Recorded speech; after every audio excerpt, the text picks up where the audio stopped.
वो सतलोक कैसा है? शंखों लहर मेहर की उपजे, कहर नहीं जा कोई। दास गरीब अचल अविनाशी, सुख का सागर सोई। जहां पर शंखों लहर मेहर की उपजे, वहां कोई कहर नहीं, कोई अकाल नहीं, कोई फ्लड नहीं, कोई सूखा नहीं पड़ता, कहीं रोग नहीं, कोई कष्ट नहीं। वहां शंखों लहर मेहर की उपजे। दास के साथ बहुत बार ऐसा बनता है। अकेला होगा, कभी मालिक के चिंतन हो रहा होगा, एकदम ऐसा हिलोर उठेगी अंदर से, जैसे सब अपना सा दिखेगा, पूरा विश्व। चाहे किसी ने हमने कितना हिस्सा रखा हमारे को, उसके प्रति भी वो दोष नहीं आता, वो भी बुरा सा नहीं लगता। वह मेहर की लहर थी और वो कुछ क्षण के लिए रहती है। उसके बाद हम कोशिश भी करके देखते हैं कि उस व्यक्ति के प्रति हम क्यों इतना, जिसने हमें सता रखा है, उसके प्रति क्यों दुखी हैं, लेकिन वो बात नहीं बनती जो उस समय बनी हुई थी। तो परमात्मा कहते हैं वहां ऐसी लहर हिलोर आपको सदा उठेगी। वहां कोई दुख नहीं, किसी चीज का भाव नहीं। या तो खेचातानी हमने आप बना ली, हम अपने आप चोर बन गए, लुटेरे बन गए, रिश्वतखोर बन गए, अपने कर्म बिगाड़ दिए। क्यों? क्योंकि हम ये चाहते हैं कि इसने कोठी बनाई मैं भी बनाऊं, इसकी बड़ी कार है मैं इस तो बड़ी लूं तो इज्जत हो। तो परमात्मा कहते नहीं, ये इज्जत का तरीका नहीं।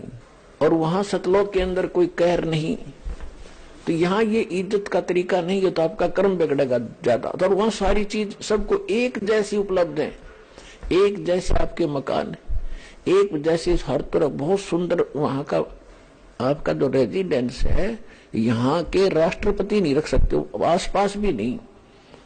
वो आपका वहां इतना सुख और सारे चीज हरे भरे, सदा बाहर हुआ बाग बगीचे, सदा फल फ्रूट भरे रहते, आपके कोठे भरे रहते हैं गेहूं से, जो वहां का कणक है उससे। और किसी प्रकार खाओ पियो और भगवान की भक्ति करो। वहां आपका भोजन भी तेज पुंज का, आपका शरीर भी तेज पुंज का। कई वक्त असमंजस में पड़ जाते हैं, खाना खाते हैं, वहां इतनी सफाई है तो विसर्जन भी करते होंगे, पेशाब टट्टी भी जाते होंगे, नहीं, वो शरीर के अंदर ही कंज्यूम हो जाता है। वो ऐसा शरीर है कि आपको ये ज्ञान नहीं है जरा सा भी। सारी चीज वहां की यहाँ से कति भिन्न है, लेकिन मनुष्य ऐसे ही है, स्त्री ऐसी है, बच्चे भी होते हैं, लेकिन वो फिर युवा सत्यर में आकर के सब एक जैसे हो जाते हैं। इस प्रकार वहां वृद्ध अवस्था नहीं है, केवल सदा युवा रहते हैं, कभी कोई मृत्यु नहीं होती। और वहां जो आपस में प्यार है एक दूसरे के साथ, वो यहाँ तो वर्णन भी नहीं कर सकते, उसको डिफाइन भी नहीं कर सकते। तो वो झगड़ा और लुटाखसुटी वहां होती है जहां विषमता आ जाती है, जहां समानता नहीं है। अब जैसे यहाँ एक मिनी रिहर्सल का आप कर रहे हो सतलोक आश्रम बरवाला जिला हिसार में, आपको सबको एक भंडारे में रोटी मिलेंगी, एक जैसा आहार, एक जैसी थाली में आप देखोगे सबको एक जैसा व्यवहार बर्ताव हो रहा है, एक जैसा बैठने को, एक जैसा ओढ़ने को मिला है, एक जैसा स्थान है। तो यहाँ आकर आप में राग द्वेष होए को नहीं, राग द्वेष वहां होता है, इसको दूध दे दिया मेरे तो चाय भी ना पूछी, तो वहां होता है राग द्वेष, ऐसा नहीं होगा। तो ये एक मिनी रिहर्सल है, यहाँ तो प्यार से ऊपर हो गया। आपको मान ले लाइन में लग रहे हो और रजाई ले रहे हो, तो आपको जल्दी नहीं हो सकती, अक मिलेगी 2 मिनट पीछे मिल जाए, क्या बात हुई।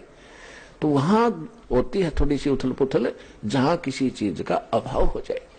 तो परमात्मा के उस लोक में किसी चीज का अभाव नहीं है, सबको हर चीज उपलब्ध है, सब सुखी हैं, वहां जन्म मृत्यु नहीं होती है, सब युवा है, वृद्ध अवस्था का दोष वहां कष्ट नहीं है। इब्नो सोचो आपने यहाँ तो मरना पड़ेगा, आपने तो सबको मालूम है कि मृत्यु होगी, और हमारे पूर्वज चले गए, आप भी जाओगे, सबको मालूम है। और आप फिर जिस स्थान को और जिस संतान को आप अपनी मान रहे हो, आपकी है नहीं, ये तो परमात्मा का स्थान या पृथ्वी भगवान की है। और इस पर अरबों खरबों लोग इन किलों पर रजिस्ट्री करा करा मर गए, लड़ लड़, या मेरी या मेरी। और वो कहाँ है? का मनमान की बिच्छू बन कर घूम रहा होगा कि तो जंगल में, अब वहीं रहेगी कोठी भी, वो किले एकड़ जमीन भी वही पड़ी रही।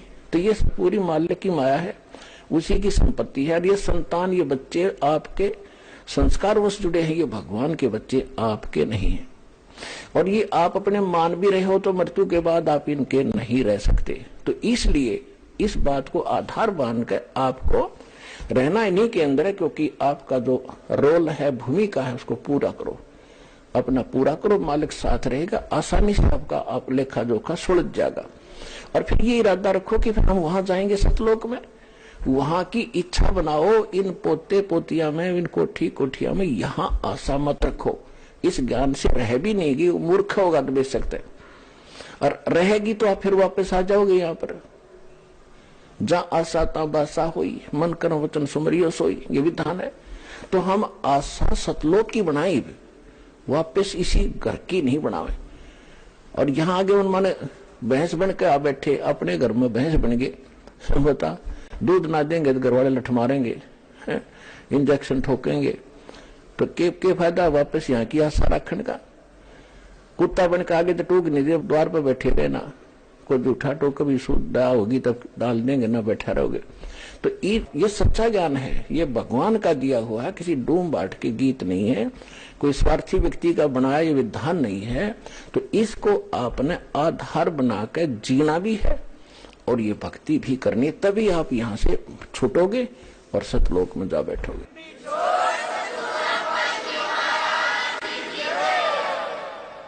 तो वो सतलोक ऐसा है जहां आपको हम ले जाना चाहते हैं, जहां के हम यहाँ से आपका वीजा और पासपोर्ट दोनों बना रहे हैं। ये बनवाओ, इसको सुरक्षित रखो। और नकली जो संत हैं वो नकली वीजा बनाते हैं, काल तक का वीजा इसी के लोक में रहने का, और यही जन्म मृत्यु के चक्कर में आपको डाले रखेंगे। उनसे छुटकारा आप भी पाओ, और जहां तक पार बसाओ प्यार से। ये मार्ग झगड़े का नहीं है, ना किसी के साथ जबरदस्ती करनी है। काल को भगवान काल ने परमेश्वर कबीर जी से प्रार्थना की थी, परमात्मा कलयुग में जब आप कह रहे हो चौथे युग में जीव ले जाओगे, तो किसी के साथ जबरदस्ती ना करियो, आप तो सब समर्थ हो, लेकिन किसी को जबरदस्ती अपने मार्ग में ना लगाना। आप ज्ञान से उसको अपना बनाना, आपके ज्ञान को समझे आपका, आपके ज्ञान को ना समझे वो मेरा। परमात्मा ने भी यही कहा था कि बिल्कुल ऐसा ही है। जब ज्ञान ही नहीं समझेगा मेरा कैसे हो सकता, वो तो तेरा ही रहेगा। अंडरस्टूड था दाता को, तथास्तु किया था। तो इसी प्रकार आप किसी से घर का सदस्य है, चाहे किसी और गुरु का शिष्य है, उसके साथ धक्का नहीं करना, ना जबरदस्ती करना, ना खुरकाना धमकाना, प्यार से रह करीब ज्ञान सुनाओ प्यार से। एक बार ना सुने, कुछ दिन के बाद फिर से धीरे धीरे शुरू करे, तो धीरे धीरे ये ज्ञान ऐसा है अंदर समावेगा।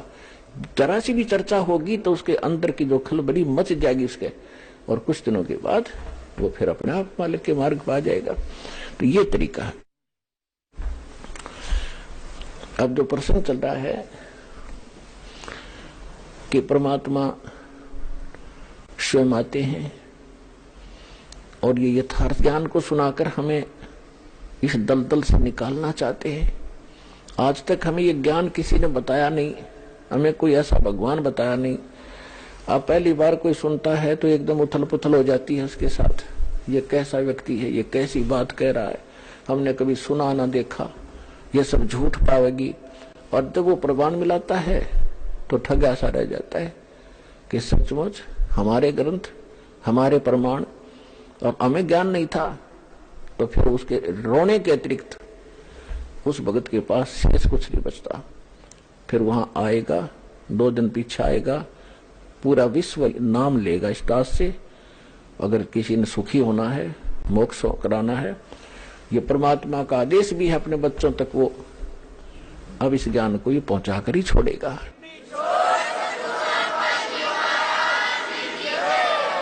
चाहे जो कितना भी दृढ़ होकर बैठ गया अपने गुरु के ज्ञान पर, मेरे गुरु का ज्ञान सही है, गुरु जी बिल्कुल सच बताते, मैं नहीं मानूंगा, लेकिन इस सत्य में इतना दम है, यमुना का मानेगी। धर्मदास जी